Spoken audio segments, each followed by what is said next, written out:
Hi guys, JT here, and today I'm bringing you some information on 10 games in Fanatical's very positive bundle winter special of December 2024. To help me answer the question, should you buy it? By using the links in the description below, you'll gain access to this bundle and have the opportunity to gain early access to videos by buying a copy through Buy Me a Coffee or Ko-Fi. Your support means the world to me, and I genuinely appreciate it. Anyway, let's get into this. At number 1 we have Kingdom Shell, a 2D pixel art platformer where you play as Elias, a demon-blooded hero summoned to save a kingdom overrun by demons. Your journey involves battling foes, exploring new areas, solving puzzles, and uncovering secrets. The game's charm lies in its engaging mechanics and atmospheric world, though it has a few notable quirks. In Kingdom Shell, you navigate a realm where the kingdom shell has been shattered, allowing demons to flood in. You'll explore different regions, each of its own visual style, though the initial area is a bit bland. As you progress, the environments become more vibrant and interesting. Shops are scattered throughout the game, offering health items and upgrades that can significantly impact your playstyle. With options for extra gold, reduced fall damage, and stronger attacks, deciding on the right upgrades can be a fun strategic challenge. The pixel art is well crafted, and the soundtrack enhances the atmosphere, though it can become repetitive if you're stuck on a difficult section. Boss fights are varied, each bringing unique challenges and affecting the environment in interesting ways. The butterfly mechanic used for mid-air jumps adds a layer of difficulty that might be frustrating initially, but also adds depth to the gameplay. Kingdom Shell is generally forgiving, with minimal penalties for death. While it may have some rough edges, it is a rewarding experience for fans of the genre.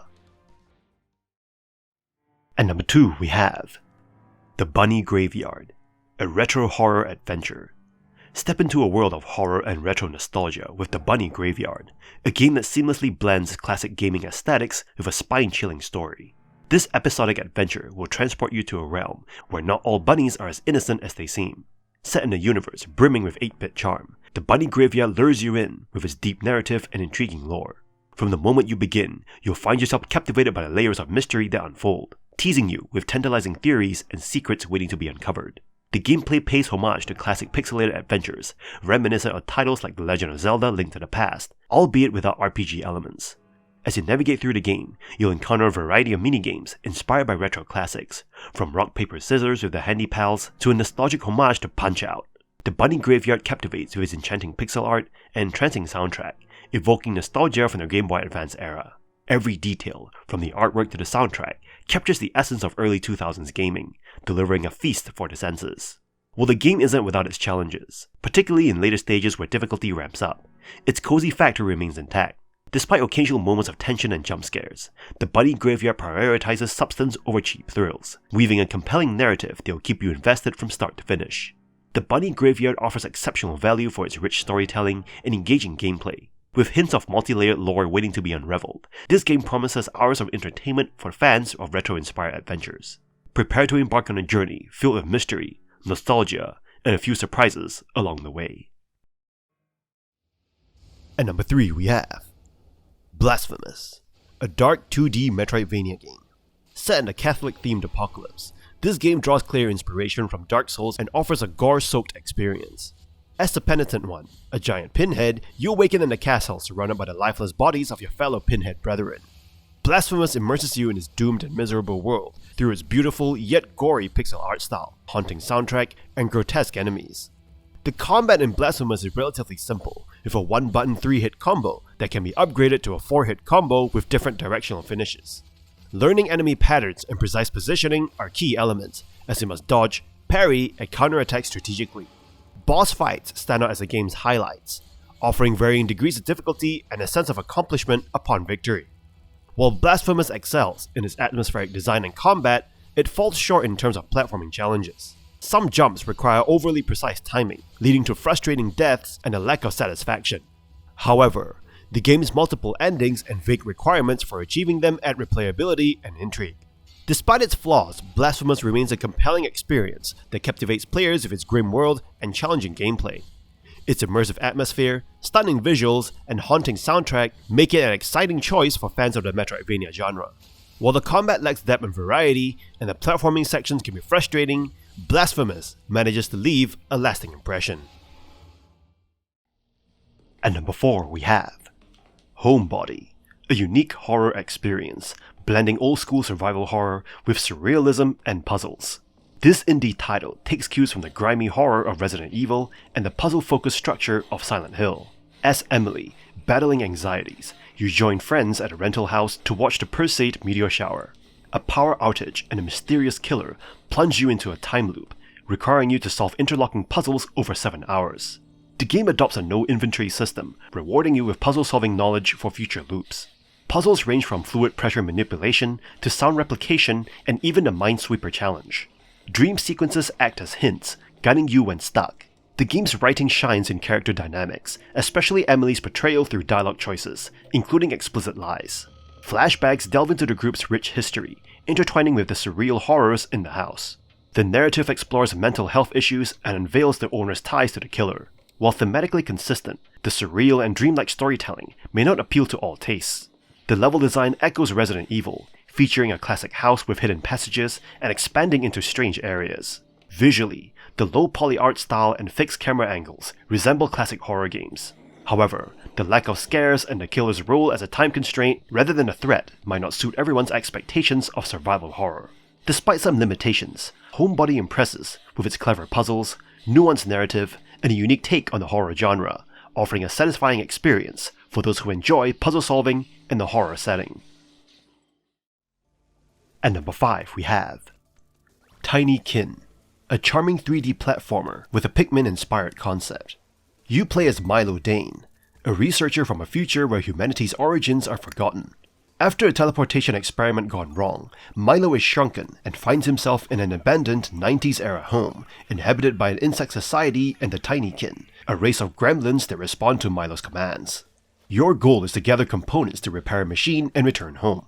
While Tinykin shares similarities with Pikmin, it differentiates itself as a more laid-back 3D platformer, akin to Banjo-Kazooie. The game lacks the strategic depth of Pikmin, as managing the Tinykin doesn't involve complex decision-making. You gather them to overcome obstacles, but there's no risk of losing them. The focus is on exploring the world, rather than intricate minion management. Milo's movement is fluid and satisfying, and the platforming is a delight due to its responsive controls.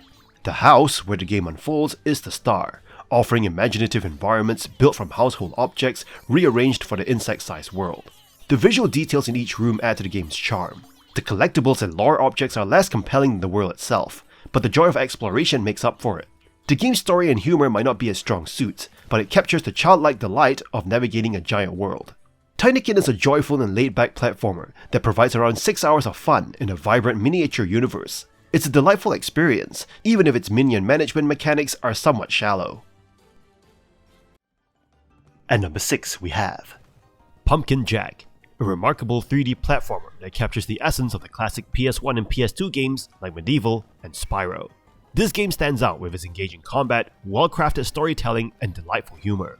You take control of Jack, a mischievous pumpkin who finds himself in the middle of a war between mindless monsters and humans. As Jack, you unleash your license to kill and embark on a journey filled with action and adventure. The game's writing is a highlight, with clever dialogue and comedic timing that will keep you entertained. The gameplay mechanics excel in both platforming and combat. The platforming is fun, although slightly challenging due to the controller input latency. The combat reminiscent of Medieval is relentless, yet rewarding, with a variety of weapons and special abilities to unlock. Jack is accompanied by a talking crow, who provides range attacks and assists in puzzles, adding a human element to the ghastly situation. Despite its strengths, Pumpkin Jack has a few drawbacks. The game is relatively short, with a playtime of around 2 to 3 hours. The soundtrack occasionally falls short, lacking thematic consistencies in certain parts. Additionally, the on-rail sections of the game feel repetitive and disrupt the overall flow. Despite these flaws, Pumpkin Jack remains a fantastic 3D platformer that successfully captures the charms of its predecessors. Its combat mechanics, storytelling, and unique take on the genre make it a worthwhile experience. While the game's length in certain aspects may be disappointing, the enjoyment derived from every minute of playtime is undeniable. At number 7 we have Blue Fire, a 3D action platformer that invites you to traverse the desolate world of Penumbra, filled with challenging temples, collectible rewards, and fast-paced combat. This indie gem combines the exploration of Zelda, the atmosphere of Hollow Knight, and the platforming precision of Mario. While it does not reinvent the wheel, it blends these influences into a satisfying, if slightly flawed, experience. The highlight of the game is the platforming. You'll need to master tight, precise movements as you leap through perilous void challenges and navigate the game's abstract levels. The mechanics feel fluid, rewarding, and addictive, making you want to conquer every tricky obstacle. Combat is less impressive, feeling clunky at times, though boss fights remain engaging despite their moderate difficulty. Penumbra's world exudes charm and mystery, with hidden treasures, quirky NPCs, and hauntingly beautiful environments. However, the game feels incomplete in scope, leaving you wishing for more robust content. The absence of a map also adds unnecessary frustration when revisiting areas for quests or progression. Despite these limitations, Bluefire excels in delivering a solid indie platforming experience. The aesthetic might lack polish in some areas, but the soundtrack and atmosphere more than make up for it. While the game may not fully capture the grandeur of its inspirations, its precise movement and platforming challenges make it worth playing. If you enjoy tight platforming and exploration with a dash of nostalgia, Bluefire is a worthwhile adventure. At number 8 we have Pathologic 2, an open-world horror adventure game. You play as Artemi Burak, and your hometown is being destroyed in front of your eyes by a deadly and mysterious illness. You have 12 days to rid this plague from your town. This game combines brutal survival mechanics and surrealist narrative themes to create an uncompromising and opaque experience. You'll spend the first few in-game days just wandering around the town, either scavenging for food in trash cans or rundown buildings, or interacting with the local strangers, and believe me, they are strange. They even talk strange. At first, you're finding for the person responsible for your father's death. While going on your little adventure, you can't help but feel uneasy and how things are just not right. Then the Sand Plague strikes, throwing the town into utter chaos. Hundreds of people get infected at a time, and if left alone, your town will be decimated. You'll be thrown into many different directions at once, tending to the infected, creating tinctures, and seeking out information on the plague's origin while racing against the clock. You'll be making a ton of difficult decisions. Do you give away your last antibiotic for a much-needed meal? Should you embrace in superstition to fight against the plague? Should you cut somebody's infected kidneys in half to hopefully find a secret to the cure? This game will keep you busy, and with a time limit, you have to be quick and decisive. As the days go by, resources become scarcer, and it can be very frustrating, playing a character who is always starving and on the verge of collapse. But this bleak narrative is also what gives this game its personality. You'll most likely die along your journey looking for the cure, and the next time you come back, you'll play as a new Burak, and the game gets harder. You get tired faster and starve quicker. This game is atmospheric, frustrating, and absolutely haunting, with some very punishing mechanics, and it is definitely a gaming experience that you'll never forget. At number 9 we have Hell Pie, an exuberant treat for lovers of 3D platformers, striking the perfect balance between movement mechanics and creative level design. The integration of a grappling hook catapults the game's fun factor, turning traversal into a sheer delight that's reminiscent of classics like Crackdown. From the moment you step into the bright and expansive hub area, it's evident that getting around in Hell Pie is where the true enjoyment lies. You're thrust into the shoes of Nate, a rather unconventional demon in charge of bad taste, in the depths of hell. When tasked by Satan himself to prepare a pie for his upcoming birthday, Nate embarks on a journey to Earth, alongside his pudgy cherub companion, Nugget. The game's distinct humor, straddling the line between cute and crude, is evident from the get-go. The introduction of a grappling hook that utilizes Nugget as a mid-air anchor point transforms Nate's maneuverability into a spectacle. Swinging through the air and navigating seamlessly impossible gaps feels magical and exhilarating. The main objective revolves around gathering ingredients for the baking quest, while a plethora of collectibles from the tins of candy meat to golden lucky cats await your exploration in each hub area. Upgrading Nate's and Nugget's abilities adds depth, allowing you to tailor your playstyle. However, some of the late game abilities may feel underwhelming, especially when compared to the sheer joy of fully utilizing the grappling mechanics. Each sub-level features a distinct theme that showcases the game's creative prowess, from a drug-fueled escapade to exploring the innards of a whale. While the game isn't without its flaws, such as occasionally difficult to spot collectibles and some late-game redundancies, its strengths overshadow these minor shortcomings. Hell Pie stands as a testament to unabashed creativity, offering a genuinely fun and inventive platforming adventure that's hard to put down. At number 10 we have Nitro Kid, an electrifying mix of synthwave aesthetics, martial arts, deck-building mechanics, pixel art visuals, roguelike gameplay, and immersive cyberpunk themes. With over 250 cards, you'll battle over 50 unique foes, face over 50 events, and attempt to conquer the tower's 3 challenging stages, all set to a thrilling synthwave soundtrack. As an agent, your mission is to infiltrate the mysterious Infinity Tower, engage in turn-based card combat, reminiscent of fights in tight spaces. Battles require technical prowess, with durations ranging from 2 to 6 turns based on your progress and chosen difficulty level. Nitro Kid stands out with its captivating synthwave aesthetics, immersing players in a unique cyberpunk atmosphere. The game excels in providing a diverse array of adversaries, including robots and cybernetically enhanced foes. The addictive nature of the game will keep you coming back for more. In addition to combat, Nitro Kid introduces random events, simulating the challenges of infiltrating a cyberpunk mega-corporate tower. Players must make choices with diverse outcomes, offering rewards like cards, money, or valuable boosts. While Nitro Kid thrives in gameplay and style, it falls short in its narrative department. The game's storyline is somewhat lacking, leaving players detached from their characters' actions. Furthermore, the presentation and user interface can be more engaging to enhance the storyline and choices. Nitro Kid is a visually stunning deck builder game that encapsulates the essence of synthwave cyberpunk. Its captivating gameplay and impressive soundtrack make it a worthwhile gaming experience. Although a more elaborate narrative would be welcome, this minor shortcoming doesn't significantly diminish the overall appeal. If you're a fan of synthwave and cyberpunk, Nitro Kid offers an enthralling and stylish gaming adventure.